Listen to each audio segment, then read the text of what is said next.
Indah. TP, salam kenal. Salam kenal. Tahun lalu ketika aku join, dirimu sepertinya sedang break ya? Ya, dipecat ya kayaknya tuh. Bukan aku yang ngomong. Gimana kabarnya? Gaul. Wow, gaul sekali Anda. Gaul sekali, luar biasa. Kenapa setelah kembali lagi di Marathon, khususnya di season ini sangat intens ada di Marathon, bagaimana perasaannya? Khususnya di season ini ya. Nah, by the way, mungkin nggak ngikutin. Aku di season 2 balik lagi kan, Yes. sampai ending habis gitu. Di season ini balik lagi perasaannya ya. Aku masih merasa tidak percaya aku ada di tengah ini semua. Wow. Aku masih merasa bahwa aku tidak memiliki kapasitas yang pantas untuk berada di orang-orang hebat. Bahkan aku bisa bilang maraton ini kan nomor 1 sedunia by data, dan bisa menjadi hal yang fenomenal di Indonesia. Dari aku pribadi, aku ngerasa aku masih belum pantas ada di sini. Kenapa? Kak Indah tahu sendiri mereka siapa gitu. Iya. Dari berlapan selain aku, semuanya memiliki kelebihan yang jauh di atasku. Semua memiliki hal-hal yang tidak pernah bisa aku kejar dengan cara apapun aku belajar. Sedangkan aku ngerasa ya aku bukan siapa-siapa. Aku ngerasa aku nggak bisa ngebantu apa-apa buat mereka. Jadi aku ngerasa aku di sini pure digendong, dibantu sama mereka, derajatku dinaikkan, dan aku masih belum tahu gimana caranya aku ngebalas semua kebaikan itu. Aku kemarin sempat lihat Mas Tepe dibeliin mobil sama anak-anak. Iya kan? Ya. Gimana Mas perasaannya? Gimana perasaannya? Sebenarnya, Kak Indah ngeliat full atau enggak? Aku lihat dari Clippers sejujurnya. Dari Clipper ya. Jadi sebenarnya Arab udah cerita anyway ke viewer. Jadi itu semuanya kayak dari pagi itu manajerku bilang kalau aku ada kerjaan yang huge, yang besar. Lalu aku bilang, manajerku tuh telepon karena butuh jawaban cepat, ini seperti itu. Dan aku bilang, ya gas lah, ambil lah. Dan aku turun dari bang bedku, terus aku langsung cerita ke Yuka. Cerita ke Yuka kalau aku akan dapat kerjaan besar dan insya Allah aku bisa mendapatkan mobil. Tapi di situ aku langsung merasa bersalah. Kenapa aku cerita ke Yuka ya? Kan Yuka juga belum punya mobil. Oke. Aku pada titik itu aku ngerasa bodoh banget aku ceritanya ke Yuka. Tapi karena aku terlalu excited dan aku masih ingat kata-kata Yuk. Aku nggak tahu kau cerita happy ini ke siapa lagi. Mau dengerin nggak? Boleh. Dan memang kamera sedang tidak mengarah ke kita. Kamera sedang mengarah ke dapur, audio juga di dapur. Aku menceritakan hal itu, dan setelah aku cerita itu aku merasa bersalah. Singkat cerita, sampai malam itu ada games yang sebenarnya udah di spoiler sama Jod, yang waktu itu kupikir bercandaan bahwa kita akan ada di perlombaan yang akan mendapatkan mobil. Sampai di titik itu ternyata beneran lombanya ada. Yang aku tahu mobilnya cuma 1.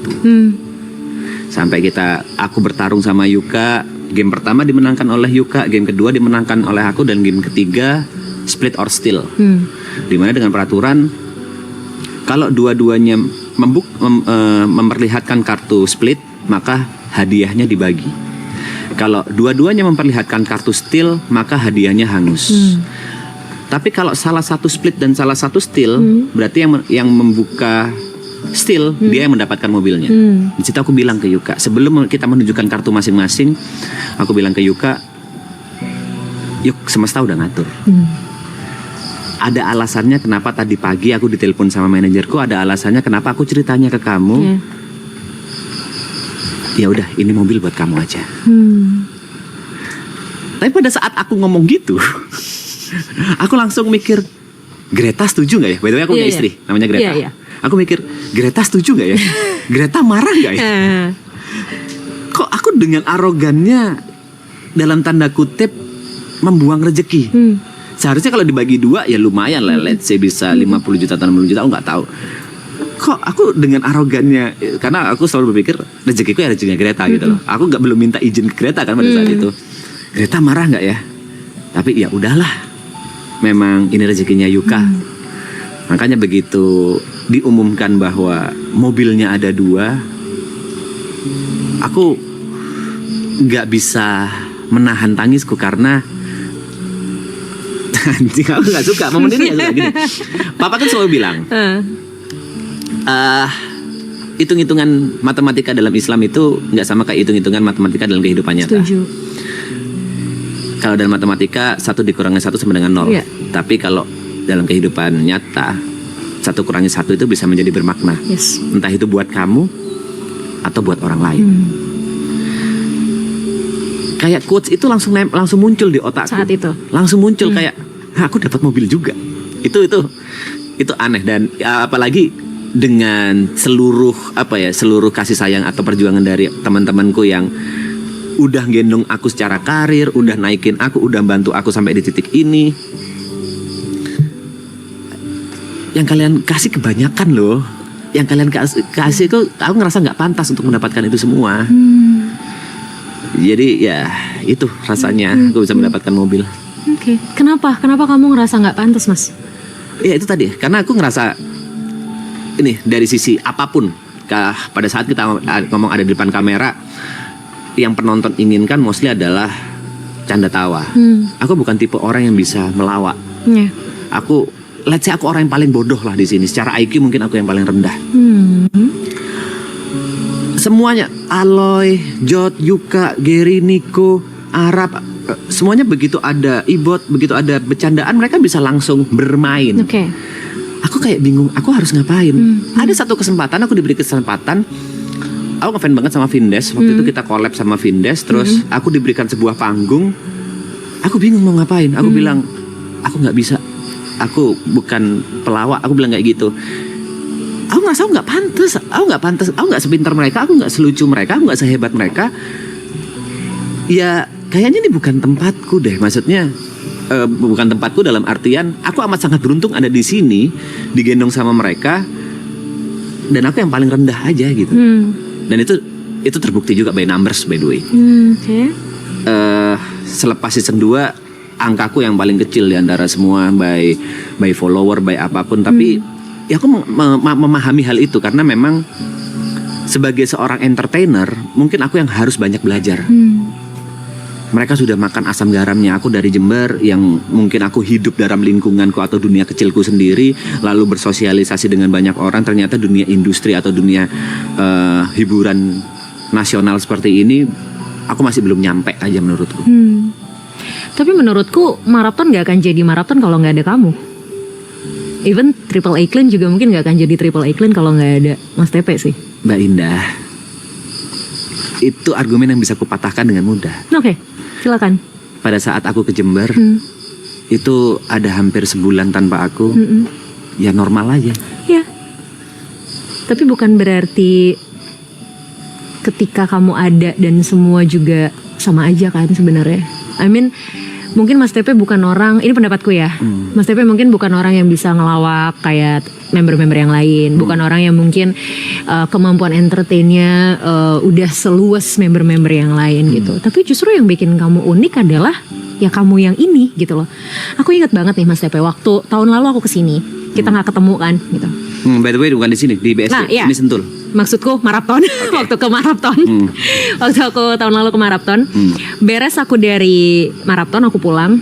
Jujur aku nggak tahu kalau ternyata impact ke aku juga sebesar itu. Dari maraton waktu itu. Jadi aku balik dari BSD jam 1 malam. Dari BSD aku balik jam 1 malam. Jadi besoknya tuh aku bener-bener bangun siang gitu posisinya. Dan aku kaget ketika aku buka sosmed aku udah rame banget yang mention aku, Clippers udah banyak banget. Dan tiba-tiba udah banyak banget yang bilang, Kak kamu harusnya ketemu sama Mas Tepe.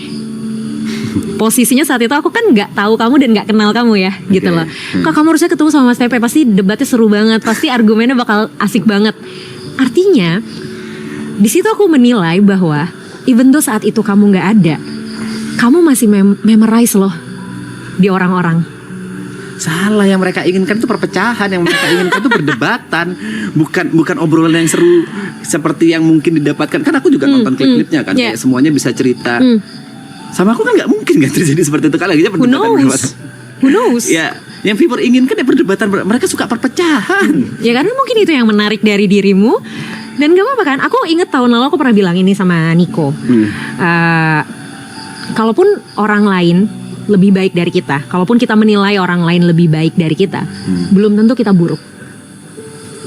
Setuju. Jadi kalau tadi Mas Tepe bilang ya mereka semua ini orang-orang hebat, mereka semua jauh di atas Mas Tepe.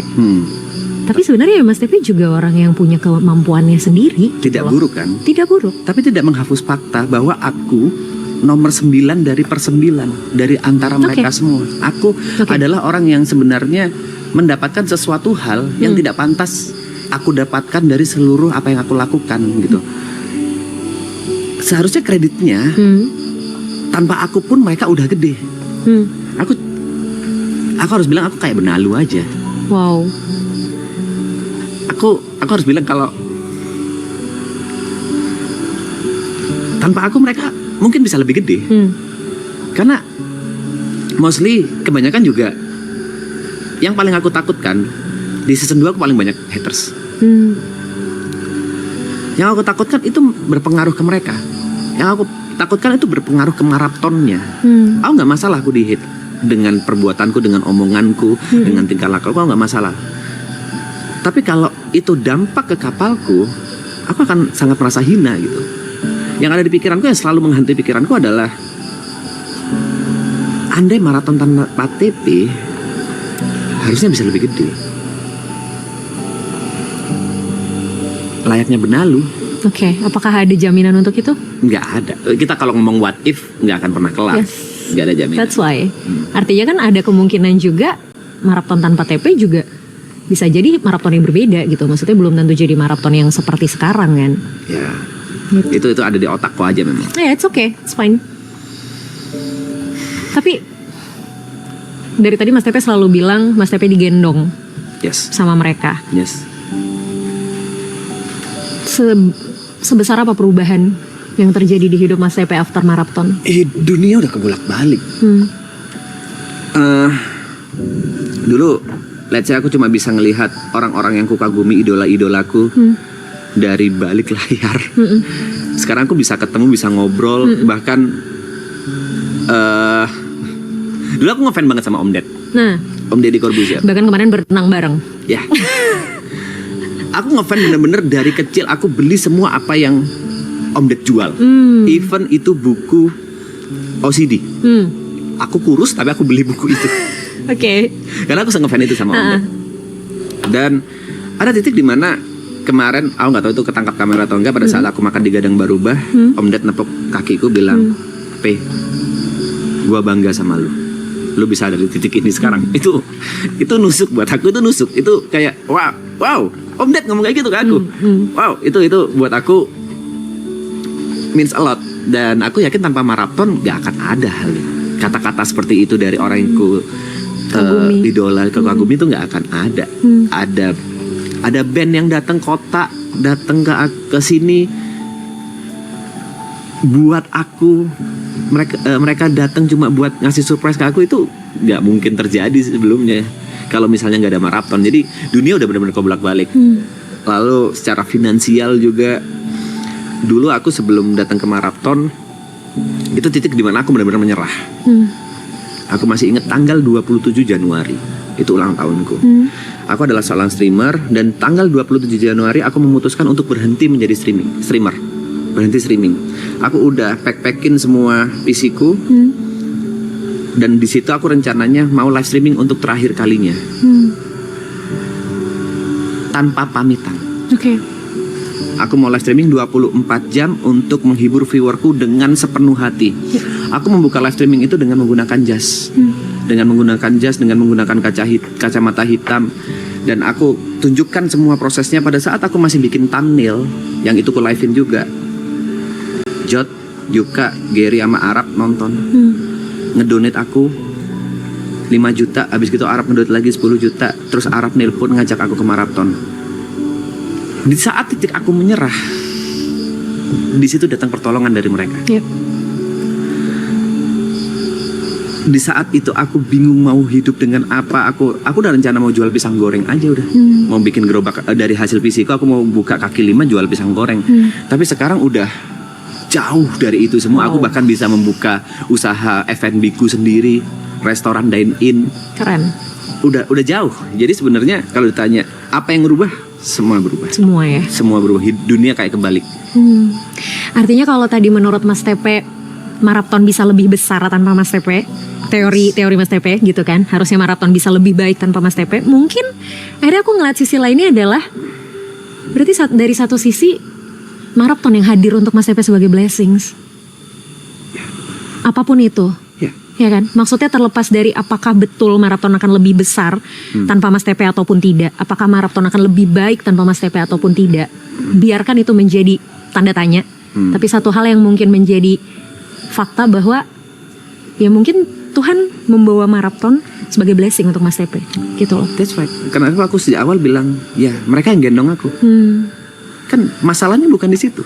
Masalahnya adalah apa kontribusiku untuk mereka? Apa gunaku untuk mereka? Mereka datang ke aku sebagai blessing. Tapi aku di mereka itu sebagai curse. Wow. Masalahnya ada di situ. Oke. Aku setuju mereka datang sebagai blessing. Aku amat sangat setuju. Ya, ini kan semuanya berawal dari aku ngerasa tidak pantas aja sih. Aku ngerasa tidak pantas dengan semua yang aku terima sekarang. Jadi muncul ketakutan. Pada saat orang bertanya, after Marapton mau ngapain? Aku nggak tahu. Tanpa mereka aku apa? Benar-benar no clue. Tapi ingat yang tadi Mas Tepe bilang, matematikanya Tuhan kan. Ya, kita nggak bisa tahu. Tetap percaya itu Mas. Ya. Honestly, ada last words yang aku mau bilang sama Mas Tepe. Aku nggak ngikutin dunia streaming, sejujurnya. Sebelum Marapton aku cuman kenal sama Nico dan cuman tahu Arab karena Nico aku pernah satu event bareng dia. Jadi aku nggak tahu Mas Tepe, aku nggak tahu Jot, aku nggak tahu Yuka. Tapi suamiku gamers. Jadi aku kemarin bilang sama dia, aku belum pernah ketemu Mas Tepe nih, aku bilang gitu. Besok aku ketemu Mas Tepe. Terus dia ngomong gini, dan ini nggak cuman sekali dia omongin, sejujurnya. Ini mungkin sekalian salam dari suamiku juga. Wah, TP46 tuh terkenal banget yang dari dulu. Dia editor, karena suamiku juga editor. Dia editor, dia bagus, dia oke. Artinya Mas Tepe, jangan pernah ngerasa kecil. Mungkin ketika kita ngerasa kita kecil, kehidupan kita yang sekarang dipandang besar sama orang lain. Dan itu pelan-pelan Mas. Kalaupun sekarang Mas Tepe nomor 9 dari semuanya, gak apa-apa, it's just a number. 9 ini tetap sesuatu pencapaian yang udah Mas Tepe raih. Kalau Mas Tepe bilang Mas Tepe adalah curse buat mereka, aku yakin bagi mereka Mas Tepe sama sekali bukan curse. Ada alasan kenapa mereka bawa Mas Tepe ke sini. Ada alasan kenapa mereka tetap pengen Mas Tepe ada di sini. Oke. It's really nice to talk with you Mas. Terima kasih.